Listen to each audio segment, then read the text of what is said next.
This chapter talks about demand and supply. It is the foundation of microeconomics. The tools you learn in this chapter will help you get a good understanding of how markets work in the real life. Now, this chapter is fairly long. In a regular face-to-face class, I would probably take 3 class periods in covering the material in this chapter.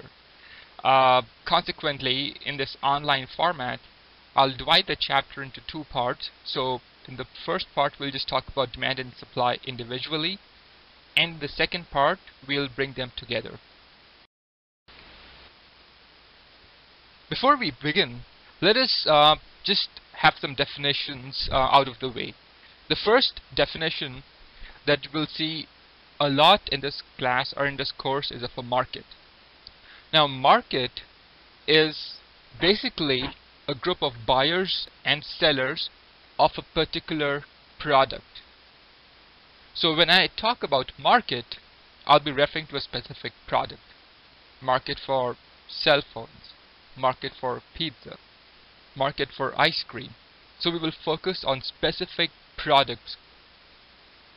This is an important point to keep in mind.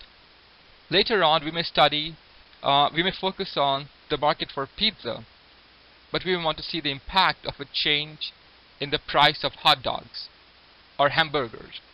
Okay? These goods are related goods. We will see the impact of a change in these related goods on the market for pizza. So keep in mind that we'll focus on a particular product. Okay? The second definition is of a competitive market. Now, what is a competitive market? Competition in economics basically means that there are a large number of buyers and a large number of sellers in a market for a particular good. What this does is that the individual buyers and sellers are just a small speck, in the dust. They are a small player. So they are not big or powerful enough to influence the prices. So we'll assume a fairly decentralized marketplace where both the buyers and the sellers take the price as given.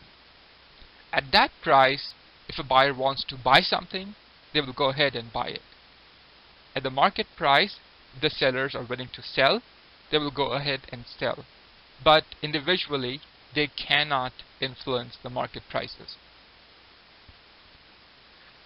Perfect competition is the extreme case of competition. In this, we have a large number of buyers and sellers, and not only that, the good in question that we are talking about is exactly the same. So whether you buy pizza from seller A or seller B or seller C, it's exactly the same pizza. No distinctions in taste, no distinctions in brand. So we're just talking about a generic product. Now, these two assumptions may not be very realistic. We live in a world of differentiated products. Pick up toothpastes, for example. We have such a huge selection of the varieties of toothpaste, and we may have our own preferences. We may buy that toothpaste day in, day out. However, we'll just keep the world simple, assume that there's just one toothpaste. And there are several manufacturers which produce that same toothpaste. And there are several buyers buying that same toothpaste. So in this market setting, if manufacturer A increases the price of their toothpaste, then buyers will just switch and buy something else, the toothpaste from seller B. Thus, seller A cannot really control the prices. He would not want to increase the price because buyers will switch. On the other hand, why should that seller sell it at a lower price? They'll probably lose money. So we are assuming a large number of buyers and sellers, and the good being offered for sale is exactly the same. So this is a key assumption that we will work with. Simple though it may sound, however, this tool or this assumption and the material we cover here will give you a very good understanding of how markets work in the real world.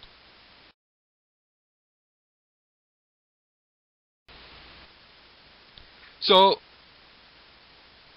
the emphasis of this chapter will be to gain an understanding of a point like E. What does this E mean? This is called equilibrium. We'll understand the definition of equilibrium. We'll learn about equilibrium price and equilibrium quantity. Equilibrium price is the price at which quantity demanded equals quantity supplied. This is the price 3. At $3, the quantity demanded is 15, and so is the quantity supplied. So point E, the intersection of demand and supply curves, is the equilibrium.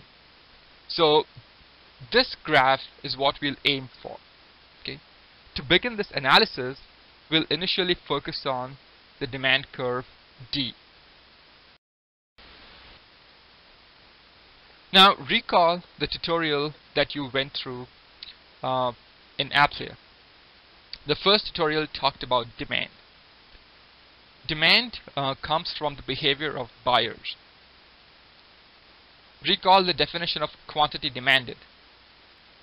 For an individual buyer, the quantity demanded is at each price how much is a buyer willing and able to pay for a particular product. Do you remember what the law of demand says? The law of demand says that as price of a good falls, the quantity demanded goes up.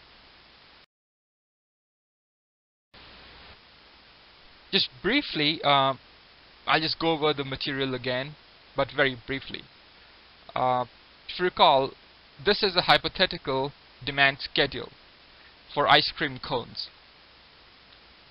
This schedule talks about or gives the quantity demanded corresponding to each price. Let's say that ice creams are free. A buyer may buy 12 ice cream cones a week. As price goes up to 50 cents, their demand may fall to 10, and so forth. This demand schedule can be represented graphically also. The graphical representation of this demand schedule is called a demand curve. And as you recall, the demand curve looks downward sloping. Each point in the demand curve corresponds to a particular combination of price and quantity demanded for that good. And as we see, as the price goes down from $2 to $1.50, the quantity demanded increases from 4 ice cream cones to 6 ice cream cones. Now, this movement along a demand curve is called a change in quantity demanded. Change in quantity demanded, not a change in demand. We'll talk about that in a bit. Notice that this graph only draws the relationship between the price of ice cream cones and the quantity demanded of ice cream cones.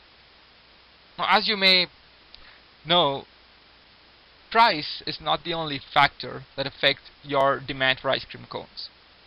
Weather, income, other products, all these will come into play in determining your demand for ice cream cones. Now, these factors are not captured by this graph. So when these factors change, the demand curve will shift. It may shift to the right, which means at each price there are more buyers wanting to buy ice cream. That's called an increase in demand. Or it may shift to the left, and that's called a decrease in demand. So again, there are two key terms you need to know. One is the change in quantity demanded, the movement along the demand curve. It is in response solely to the price of that product. All other factors that affect demand will shift the demand curve, either to the left or to the right. Now in this lecture I will build on those factors.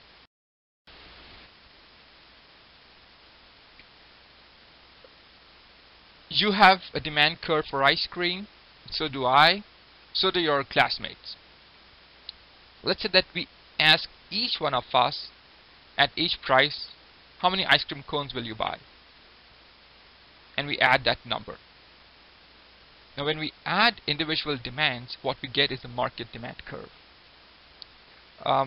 In this lecture, we'll just consider a specific product, let's say smartphones. And we'll assume that smartphones operate in a competitive market structure.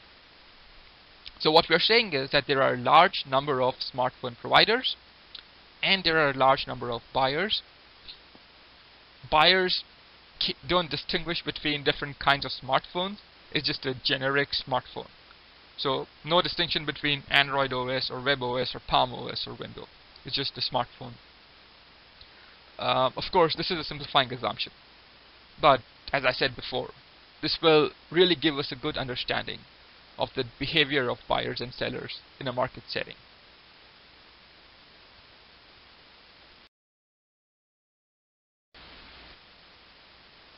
So as I said, there's a movement along the demand curve that's called the change in quantity demanded, and there's also a change in demand or demand curve shifters. These shifters are the non-price determinants of demand. Non-price because they're other than the price of smartphones. When they change, the demand curve will shift. The first demand shifter is called the size of the market, or the number of buyers. Let's say that more people want to carry smartphones. Now when that happens, consider the market for smartphones.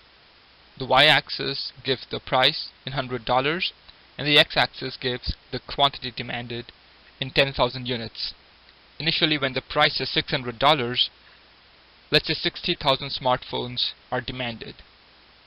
When price is $100, number of cell phones demanded goes up to 210,000 units.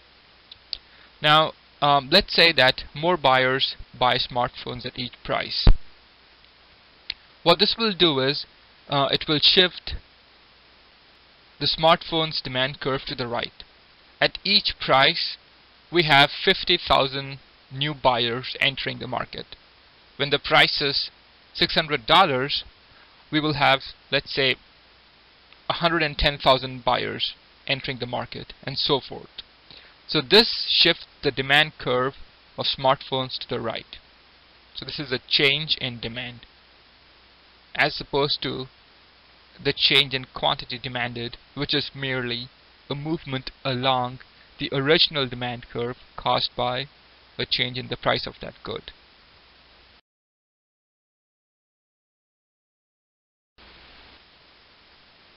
Income is another major determinant of demand.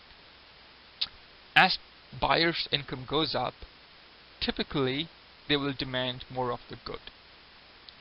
So let's say the economy recovers and people's income start rising.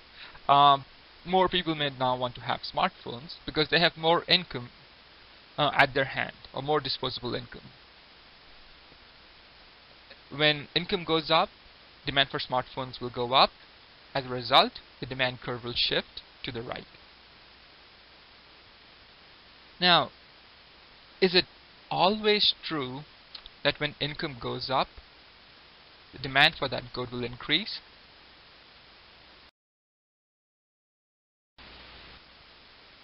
Not always. There are some goods for which, as buyers' income goes up, demand for these goods may actually decrease. A common example used in the literature is of margarine. Margarine is quite closely related to butter. As the economy does bad, or as people's income levels fall, they may switch from butter to margarine. So when income falls, demand for margarine may actually increase.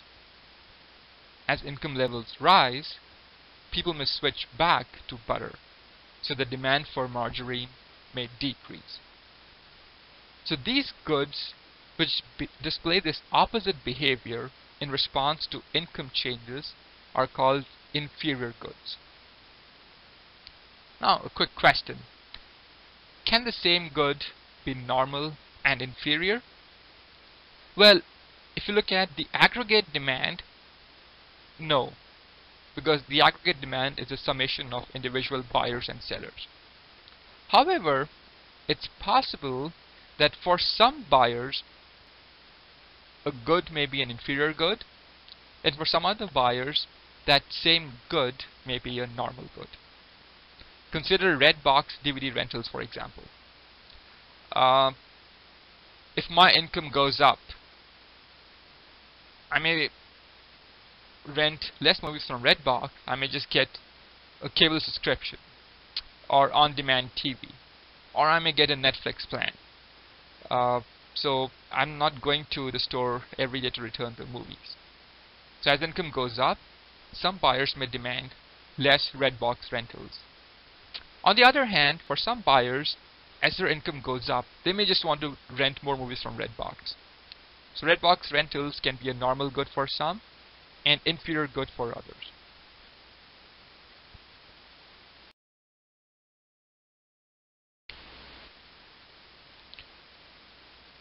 The third key factor which affects or shifts demand curve is the price of related goods.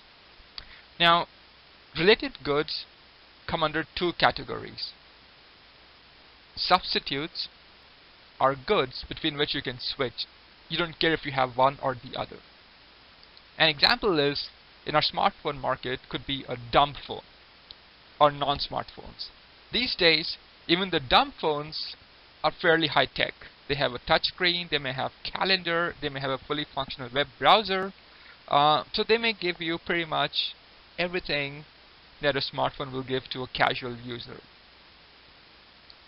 So if the price of dumb phones or non-smartphones falls, buyers may demand less smartphones and may want to switch to the dumb phones. On the other hand, if the price of dumb phones rises, then people may just switch to smartphones. So substitutes are goods between which you can switch. So when the price of a substitute good increases, the demand for the good in question will increase. If the price of a substitute good decreases, then the demand for the good in question will decrease, because buyers are switching from that good to the substitute good.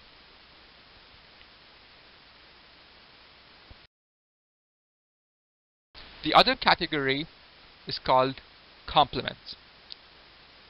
Complements are goods that you consume together or in tandem. An example of a complementary good with the data plan, with smartphone, is a data plan. So recently AT&T cut down the price of their data plans. The entry-level data plan was $15. And market analysts have estimated that as a result of this cut in the data plan, sale of smartphones actually increased. So as data plans become less expensive, smartphone sales may and will go up. So in this example, the data plan and smartphones are complements or complementary goods. So when the price of a complementary good goes up, the demand for the good in question will decrease. On the other hand, when the price of a complementary good decreases, the demand for the good in question, in this case smartphones, will increase.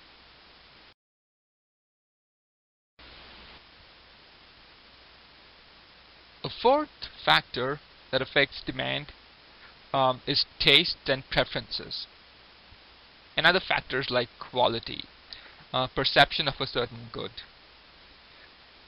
So, for example, let's say that more people want to stay in touch with their social network. They want to be on Facebook, They want to have access to Twitter on the go. They want to be able to stream movies and music over the internet. As a result, demand for smartphones will rise.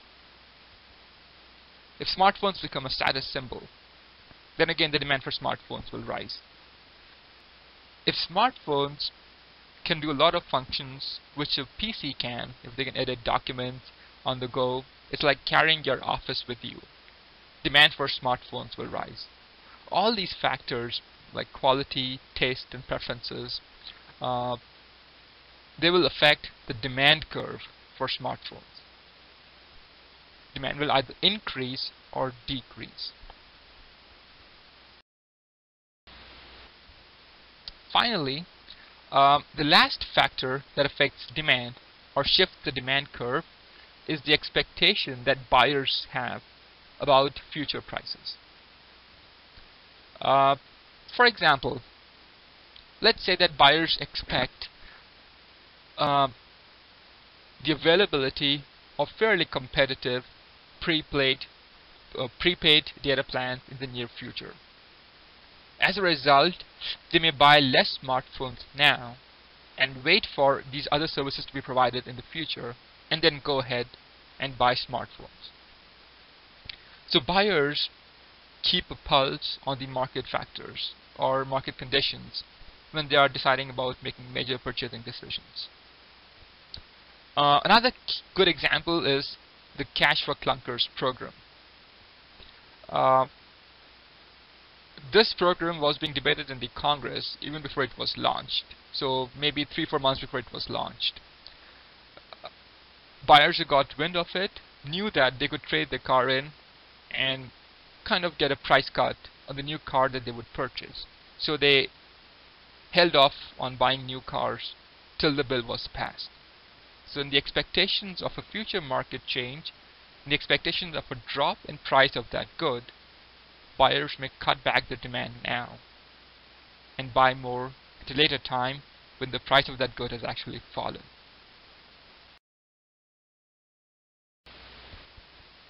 So we've covered a lot of ground. Just to recap, we've talked about price as being a major determinant of demand.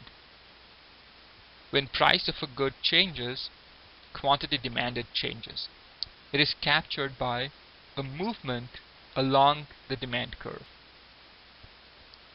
When the size of the market or number of buyers change, or when income changes, or when price of related goods change, when tastes change, or when expectations change, the demand curve will shift. These 5 factors are called non-price determinants of demand.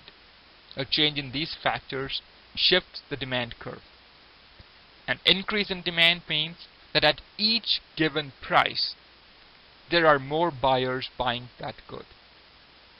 This results in a rightward shift of the demand curve. A decrease in demand means at each given price, there are fewer buyers buying that curve. That results in a leftward shift of the demand curve. So again, be very clear about the distinction between the change in quantity demanded and the change in demand. Because I found the students really confused between these two terms. Keep in mind, the demand curve talks about price versus quantity. If price changes, you move along the curve. Any other factors change, the curve shifts.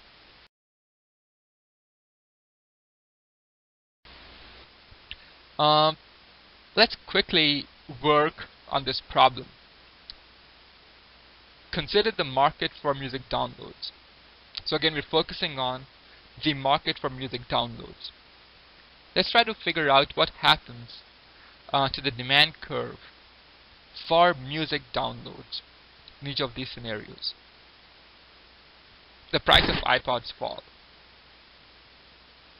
The price of music downloads fall. And the price of compact disc falls.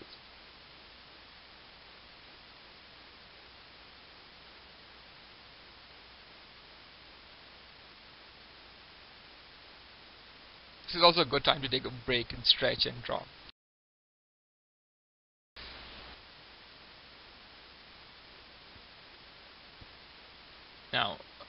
How are iPods linked with music downloads? Did you say they were complements? Yes, they are. So when iPods become inexpensive, you would expect the demand curve for music downloads to increase. Is that what you got?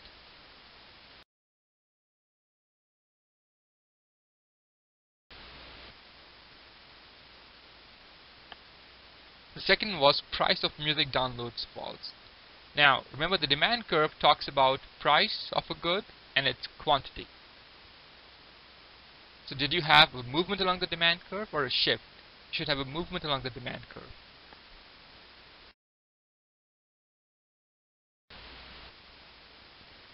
CDs.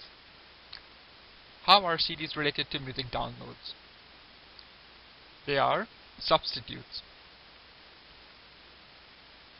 So as CDs become inexpensive, people may switch towards CDs for music downloads. Is that what you have in your answer?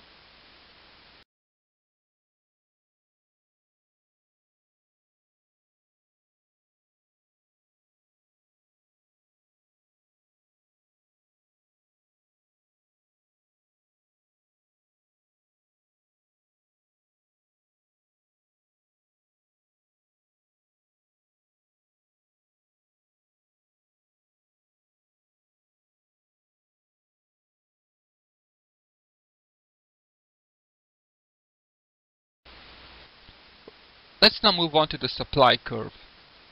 The supply curve comes from the behavior of sellers. The quantity supplied of any good is the amount of that good that the sellers are willing and able to sell at a given price.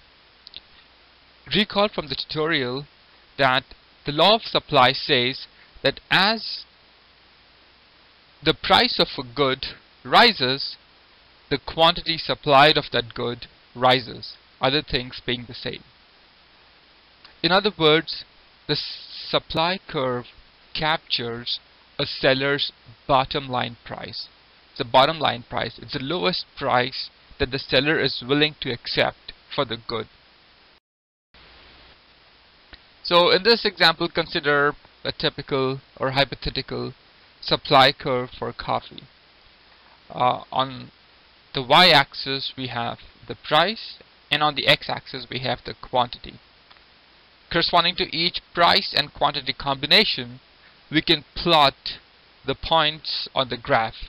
So on the right is the supply schedule, and on the left is the supply curve. As you see, the supply curve is upward sloping. Each point corresponds to a particular combination of quantity supplied and the price. As price increases, you move along the supply curve, and that is called a change in quantity supplied.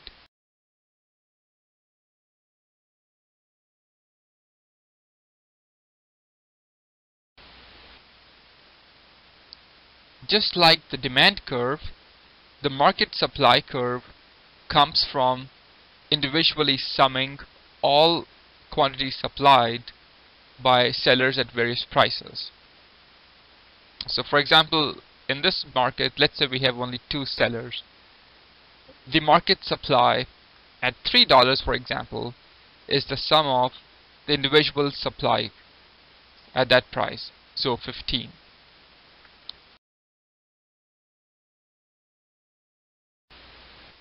You add them up, you get the market supply curve. So now let's focus on our smartphones that we talked about in the previous section too. When price of a smartphone is $600, maybe 300,000 smartphones are supplied.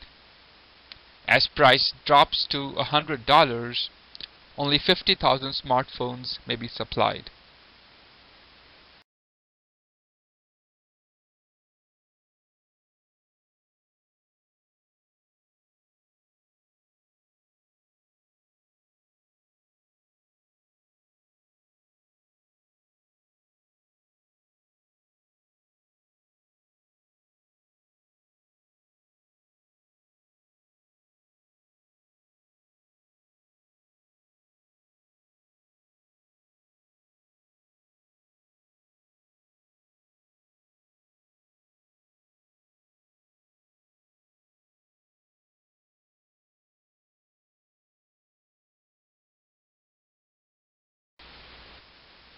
Now, just like there were other factors that affected the demand for smartphones apart from its own price, there are other factors that affect the supply of the smartphone other than the price of the smartphones. And these factors are again called the non. So let's say that the smartphones use circuit boards and the cost of making these circuit boards falls. As a result, at each price, now sellers can provide more smartphones to consumers.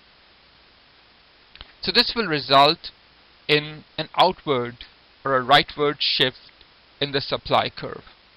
Notice I'm not using the word increase or up or down movement. I'm talking about a left or a right shift. When circuit boards become cheaper, the smartphone manufacturers' input costs fall. As a result, at each price, they can now supply more smartphones. This is a rightward shift or an increase in the supply of smartphones.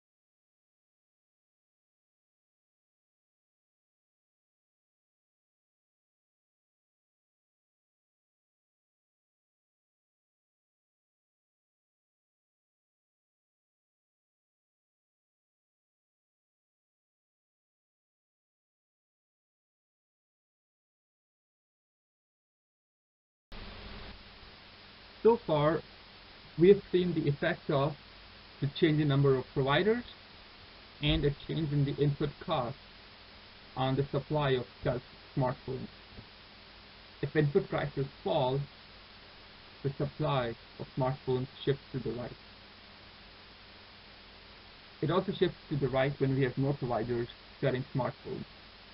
Now consider technology.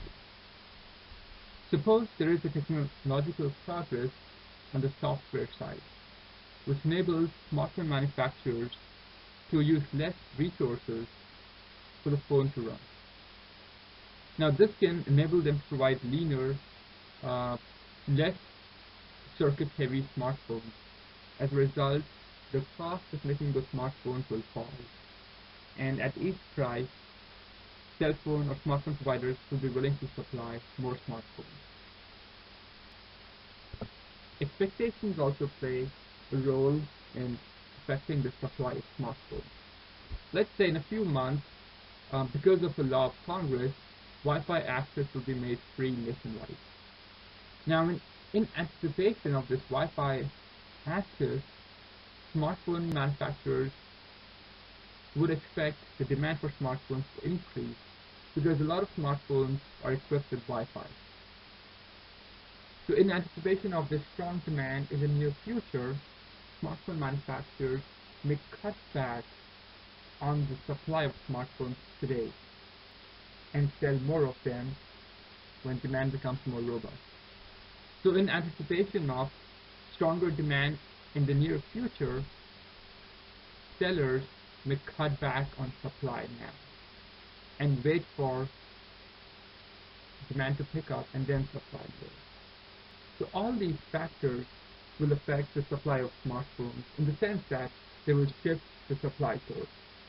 They may either increase the supply curve, which is given by a rightward movement, or an outward movement of the supply curve, or they may decrease the supply